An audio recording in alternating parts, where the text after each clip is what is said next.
Muncha bu Bulgar munchası ул астан жылытылган, кыш көне дә эшләгән, 7-нче гасырда инде була бу. 7-нче гасырда аңа кадәр дә булган бит. Аның калдыклары бар име. Ул muncha гына түгел, ул хәтта илчеләрне кабул итү бүлмәсе дә булган, шахмат уены оештырганнар munchада. Ondan soң аның җуыну бүлмәсе, кыйыну бүлмәсе, сөйләшү бүлмәсе, җал итү бүлмәсе булган. Менә Сандун munchalары Мәскәүдә булды, ул Сандун татар кешесе. Атаклы Сандунга йөриләр бөтен Мәскәү. Ondan soң татарда muncha культка әверелгән.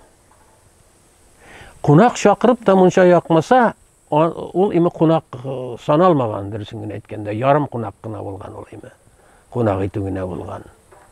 Бүгенге көндә дә шулай.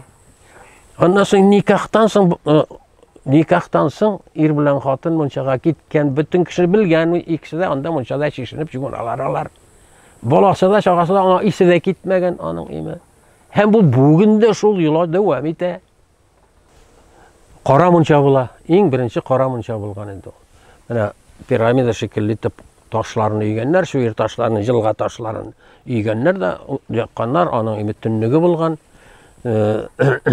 Ул тынлыктан алынды микән, төнгелеккә каплап кую микән инде, җылы чыкмасын өчен чүпрәкләр белән яки munchalar белән тыгыздап куялар иде, мишкә җагудан туктаганнан соң, ул шунда төтен килешкә сөрөмле була, ул корымлы була.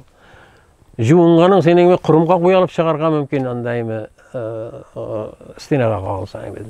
Аннан ак muncha барлыкка килә. Алар байларда була инде. Ак muncha анда шипшиста. Бөтен нәрсә шипшиста. Кичкенә генә авылларда да сөйләшәләр дә бит munchaga җагыга бер muncha тоталар. Бөтенселәр. Бер көнне син җагасың, бер көнне син җагасың, яки мин җакка сине чакырып кертәм, без җуыны бетергәннән соң үзебезнең утынга җакка бит. Аннан соң инде башкаларны чакырырга мөмкин, эссесе калса. Менә шундый иде мин үскән чактагы нидә. Гадәт име.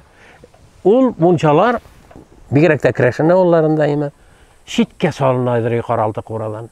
Бакча түренә яки анда су буена салынадыр, ут күз чыкмасын өчен.